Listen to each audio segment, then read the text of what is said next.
Sa unang araw na magkasama sina James at Maymay, sa inuupahan nilang bahay, ay hindi naging komportable ang dalaga. Hindi ito sanay na may kasamang iba sa iisang bahay, lalo na't isang lalaki at may lihim pa siya ditong paghanga. Kaya naman hindi maiwasan ni Maymay ang mag-isip ng kung ano-ano at minsan ay nauwi na lamang ang kanyang isipan na kahalikan ang binata. Maliligo ka na ba? Katanungan ni James na bumasag sa pantasyang nasa isipan ng dalaga.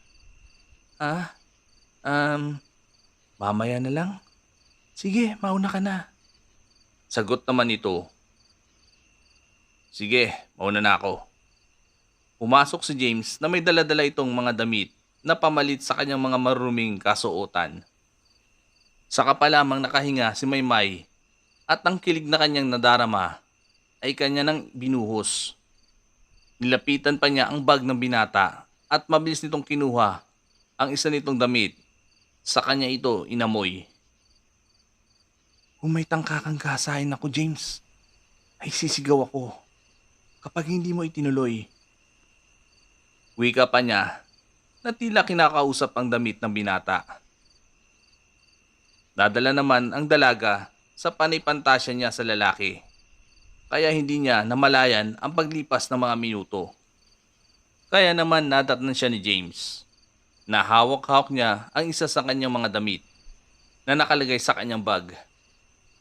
Oh, Maymay, wala ka bang dalang damit? Gusto mo bang hiramin yan? Tanong ng binata sa dalaga. Nagulat naman siya at hindi kaagad nakapagsalita. Para siyang pipi na panay galaw lamang niya habang nakabuka ang bunganga. May, ayos ka lang? Dagdag pa ni James sabay lapit sa dalaga para hawakan ito sa noo at alamin kung may lagnat ba ito o wala. Wala akong lagnat. Bakit ka mainit? Iba ang lagnat sa kilig, James. Kilig? Kanino? Sa'yo. Sa akin? Ay, mali. Mali ang ibig kong sabihin. Sa crush ko. Aba, mukhang umibig na ang isang Maymay ah. May, harap ka nga sa akin. Tingnan mo nga kung bagay sa akin ang kasuotan ko. Daan-daang pumihit ang dalaga paharap kay James. Muli ay hindi niya magawang itikom ang bibig dahil sa kagwapuan ng binata. Bumagay ng gusto sa binata ang kanyang kasuotan. Dagdagan pa ng dilaw nitong jacket na hoodie. Ano? Tutunganga ka na lang ba dyan? Bagay ba sa akin o hindi? Para alam ko kung papalitan ko. Muli niyang tanong. Ang yummy mo, James? Wala sa sariling sagot ni Maymay. Ha? Anong yummy?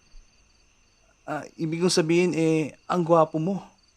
Bagay na bagay tayo, yung damit mo sa'yo. Ang gulo ng babaeng ito. Mapagsalamin na nga lang. Mas magulo ka, James. Ako na nga narito. Pero iba pa rin ang hinahanap mo. Lutang na tugon ni Maymay sa binata. Ang alam lamang ni James ay pinagtitipan siya ni Maymay. Hindi niya alam na totoo ang lahat ng sinasabi ng dalaga.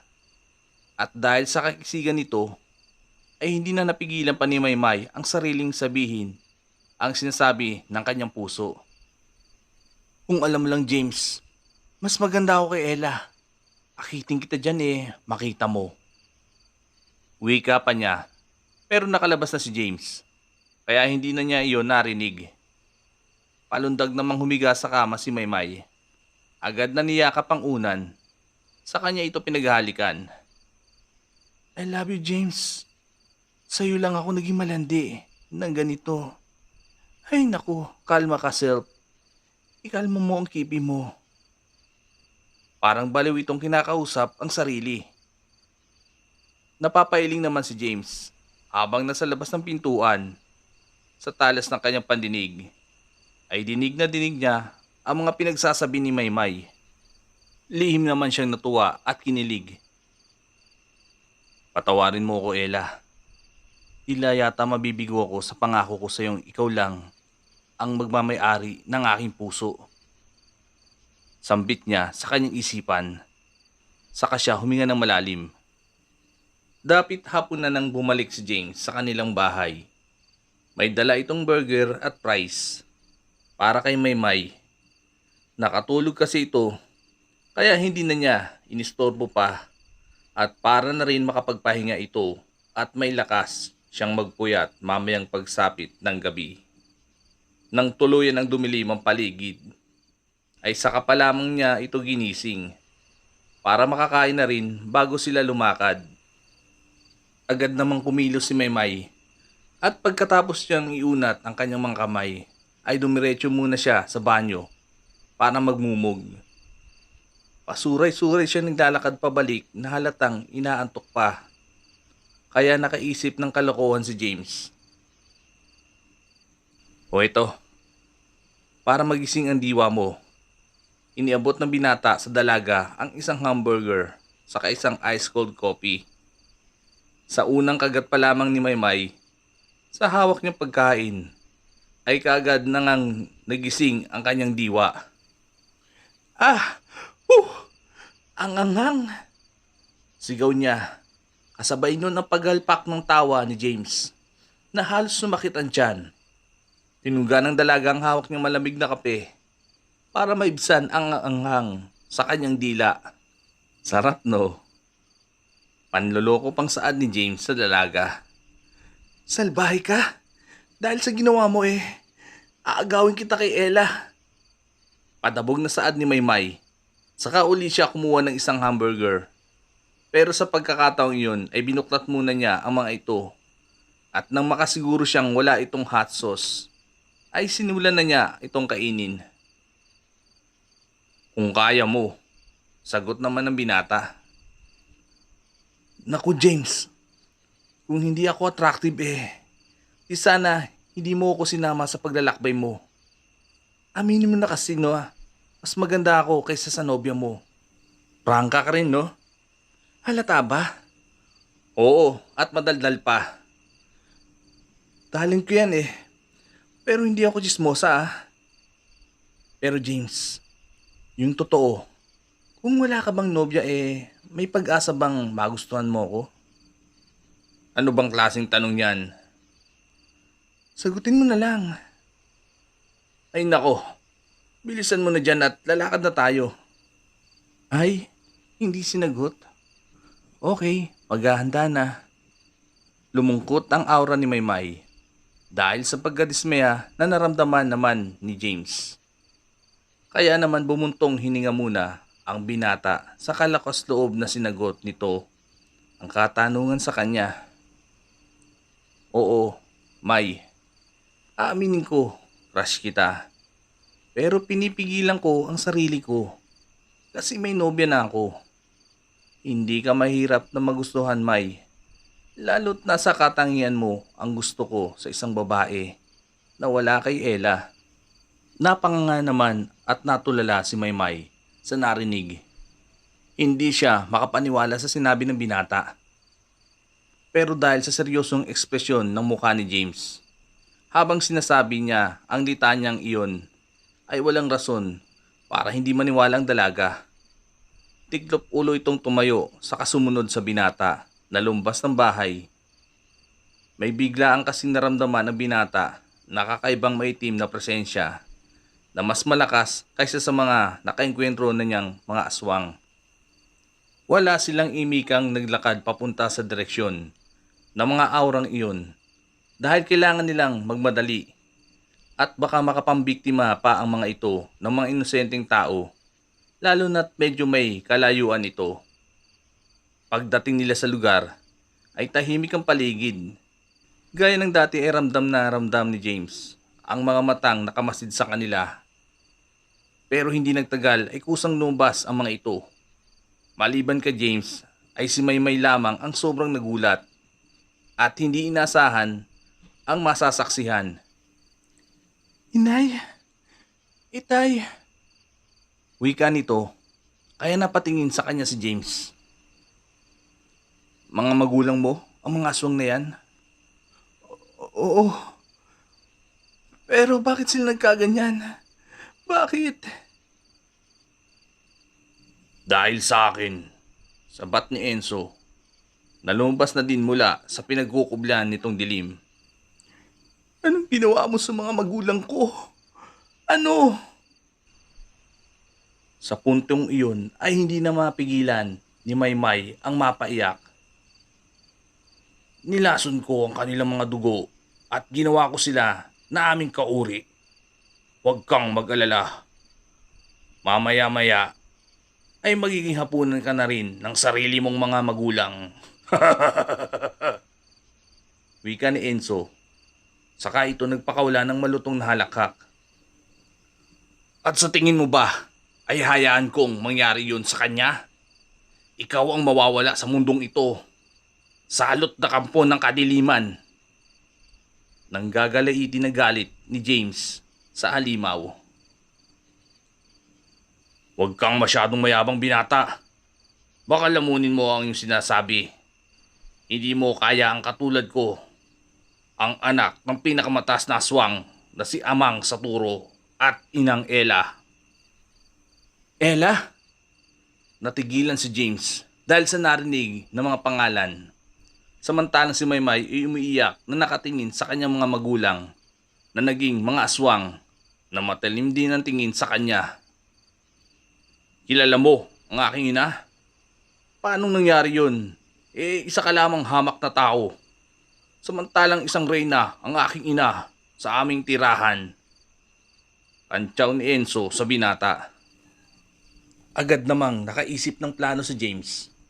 Humahagulgol naman si Maymay sa pag-iyak dahil sa kanyang mga magulang.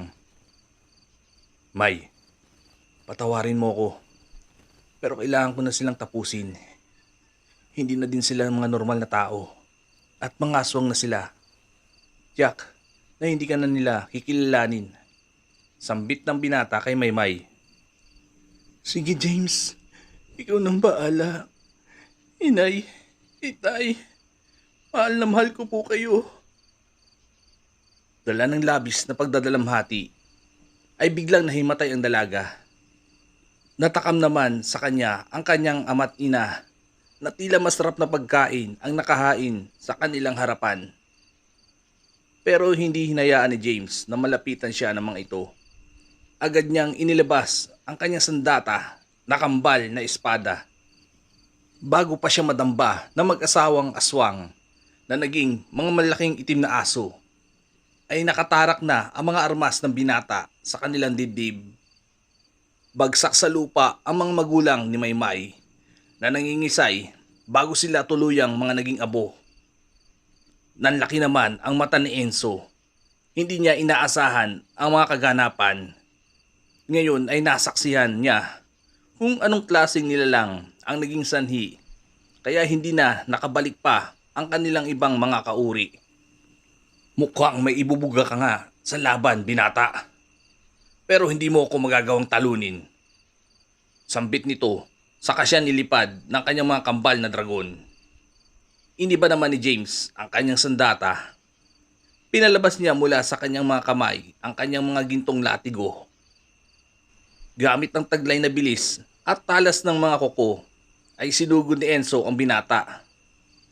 Halos magkasing tibay lamang ang latigong ginto ni James at matatalas na kuko ni Enzo. Parang nagpapantig ang mga bakal kapag nagtatama ang mga ito. Nasa ere si Enzo, samantalang nasa ibaba ang binata. Walang gustong magpatalo sa kanilang dalawa. Lahat ay kanilang bubuhos sa laban.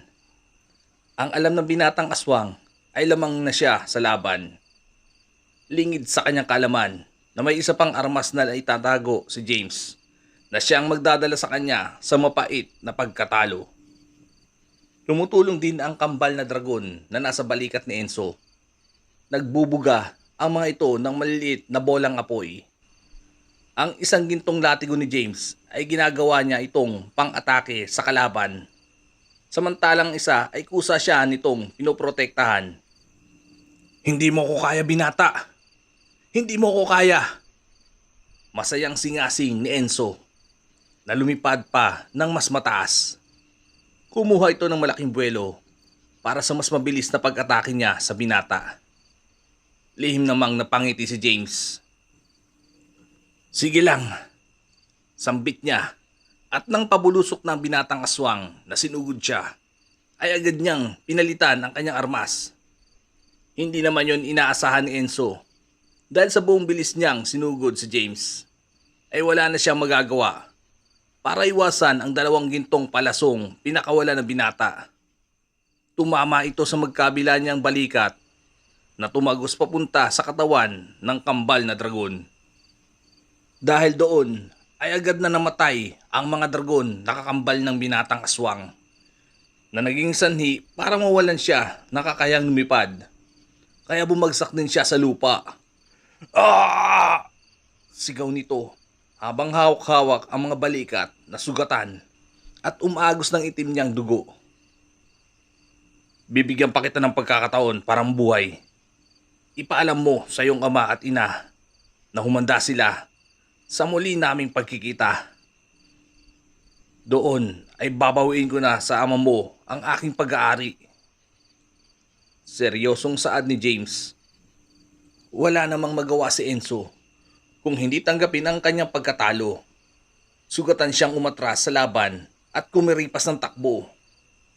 Ginising naman ni James si Maymay. Inalalayan niya ito para tumayo. Malungkot pa rin ang aura ng dalaga. Kaya minambuti na muna ni James na iuwi ito sa kanilang inuupahang bahay para makapagpahinga. Humahangos naman si Enzo nang nakarating ito sa kuwebang kanilang pinagtataguan. Daladala ang mga gintong palaso na nakabaon sa kanyang balikat. Nag-alala naman kaagad sina Saturo at Ella sa kondisyon ng kanilang anak. Agad nila itong sinalubong saka tinanong kung ano ang nangyari at kung saan galing ang mga gintong palasong umaslang sa kambal niyang mga dragon. Agad na ikinuwento ni Enzo ang mga nangyari. Pati ang pinapasabi ng nakasagupa niyang binata ay kanyang sinabi. Nagpuyos sa galit si Saturo nang malaman niya ang lahat mula sa kanyang sariling anak na duguan. Walang mababawi ang James na yan. Akin lang si Ella. Siya ang magsisisi kung bakit pa niya hinanap ang dati niyang nobya sa akin na ngayon isa ng reyna. Singasing ni Saturo na punong-puno ng galit. James? Sambit naman ni Ella nang marinig niya ang pangalang iyon ay may rumihistro sa kanyang utak na muka ng isang gwapong binata na sila'y magkasama. Kinabukasan ay sinubukang kausapin ni James si Maymay. Mugto ang mga mata ng dalaga dahil sa magdamag na kakaiyak. Alam na niya kasi ang sinapit ng kanyang mga magulang na naging mga aswang sa kamay ng binatang kanyang kasama. Gaya mo pa bang sumama sa paglalakbay? Tanong ni James sa dalaga. Pero hindi siya nito kinibo. Alam ko na hindi mo maiwasan ang sumama ang loob sa akin, Maymay. Dahil sa ginawa kong pagpaslang sa iyong mga magulang na naging aswang. Pero alam mo naman ang rason kung bakit kailangan ko yung gawin, hindi ba? Dagdag pa ng binata at sa pagkakataong yun ay sinagot siya ng dalaga. Wala ka dapat ikahingi ng tawad, James. Dapat pa nga ako ang magpasalamat sa iyo. Dahil inalis mo mula sa kadiliman ang aking mga magulang. Medyo kumalma ng ani ni Maymay. Kung ganun, tuloy ang pagsama mo sa akin. Oo naman. Gusto ko ring makita kung paano mo puksain ang mga nilalang na gumawa bilang mga aswang sa aking ama at ina. Sige, simula ngayon ay kasama na sila sa ipaghihiganti ko. Salamat, James. Pero paano natin sila matutuntun? Madali na lamang silang mahanap, Maymay. Paano? Ihahatid tayo ng aking gintong sibat papunta sa kanyang gintong kambal na palaso na nakatarak sa magkabilang balikat ng binatang aswang na may kambal dragon na aking nakasagupa. Kung ganun, mamayang gabi ay maaari nang magkita kayo ni Ella. Ramdam ni James ang muling paglungkot ni Maymay. Hindi rin may paliwanag ng binata ang nararamdaman niya sa dalaga. Ayaw niya itong nakikitang nasasaktan dahil tila nadudurog din ang kanyang kalooban. Pero sa kanyang isipan ay kailangan niyang tuparin ang mga pangakong binitawan sa kanyang nobya. Umiibig ako sa iyo, Maymay. Pero may nobya na ako. Hindi namamalayang nasabi ni James sa dalaga na siyang ikinagulat naman nito. Ha? Mahal mo rin ako, James? Namimilog ang mga matang hindi makapagsalita ng diretso si Maymay sa mga sandaling iyon. Sa pagkakataong yun ay isintabi muna ni James sa kanyang isipan si Ella. Marahan niyang nilapitan si Maymay. Sa kanya ito, dahang-dahang hinalikan sa labi. Pikit matang ginantihan ng dalaga ang halik sa kanya ng unang lalaking kanyang minahal. Ninamnam nila ang bawat segundong magkadikit ang kanilang mga labi. At ng araw na yun ay naganap ang hindi nila napipigilang pagsanib ng kanilang mga hubot-hubad na katawan. Naging tuliro naman si Ella nang marinig ang pangalang James mula sa kanyang anak na si Enzo. Marami na rin kasi siyang mga naalalang kaganapan na kasama ang isang binata sa kanyang isipan. Nakakaramdam din siya ng pagkasabik na makita ito at mayakap. Pero bakit? Si Saturo ang aking asawa at hindi ko kilala ang lalaking iyon. Saad ng babae sa kanyang isipan. Napansin naman siya ni Saturo na kunot ang noo nito dahil sa biglang pagkaiba ng kinikilos ng kanyang reyna. Si Enzo naman ay pilit na tinutulungang matanggal ang mga gintong palaso na nasa kanyang mga balikat ng kanilang mga kauring aswang, pero bigo sila itong mabunot. Hinang-hina na rin si Enzo dahil sa dami ng dugong nawawala sa kanya at sa pag-inda ng kirot ng kanyang mga sugat. Hindi ko na kaya, Ama. Ina, tulungan niyo ako. Sambit niya na sobrang nangihina na. Nangangamoy na rin ang kanyang mga kambal na dragon na kanina pa namatay. Enzo, lumaban ka, anak. Sigaw ni Saturo. Nang marinig ni Ella ang paghihingi ng tulong ng kanyang anak, ay dali-dali niya itong pinuntahan. Pero hindi rin nagtagal ay namatay ito sa kanyang kandungan. Enzo, anak, huwag mo kaming iiwan. Enzo! Hysterical ni Ella habang niyugyog ang katawan ng aswang. Hindi, magbabayad ang gumawa nito sa anak ko. Ipaghihiganti kita. Singasing naman ni Saturo. Biglang nailang ang dalawa sa isa't isa habang magkatabi sa kama. Lalo na si James na dapat pinigilan ng sarili dahil sa ito ay may nobya pa. Paano ba yan? Nangyari na hindi dapat, Maymay. Tanong ni James sa dalaga. Anong paano? James, kung nagigilty ka, ay wag na. Dahil ginusto ko rin naman ito. Naging marupok ako. Kasi alam mo namang mahal kita. Simulat sa pool, maski may nobya ka. Sagot naman ni Maymay. Pero hindi dapat. Dapat nirespeto kita. Anong magagawa mo? Lalagyan mo ng pandikit itong ko? Para bumalik ang virginity ko? Hello? Tapos na nga yun. James, at hindi ko pinagsisihan ito. Nakakainis. Para namang hindi nasarapan to. Huwag kang OA. Huwag kang mag-alala. Ayon sa kwento mo ay pares na kayo ngayon ni Ella na nagkasala. Anong ibig mong sabihin? O hindi ba? Sabi mo na ang nakasagupa mong binatang aswang ay anak ni Ella sa tumangay sa kanyang asawang si Saturo. Tayo, nag-aswangan na rin. pero wala pang nabubuong Enzo. Kapag nabuo ito, kung mabuo, ano? Salamat, Shopee. Ano nga? Wala. Remembrance, ganun. Puro ka naman kasi kalokohan, Maymay. Gusto mo ba seryoso? Oo. Ako na lang, wag na si Ella. Kaso ano? Biro lang ulit. Maymay. Wag mo akong alalahanin, James. Sabi ko naman sa'yo, tanggap ko ang lahat. Masaya akong mahalin ka. Lalo't nalaman kung mahal mo rin ako. Kaso hindi pwede dahil sa nobya mo. Patawarin mo ko. Pagkatapos mo kong ipatuwad, hingi ka naman ng patawad. May naman.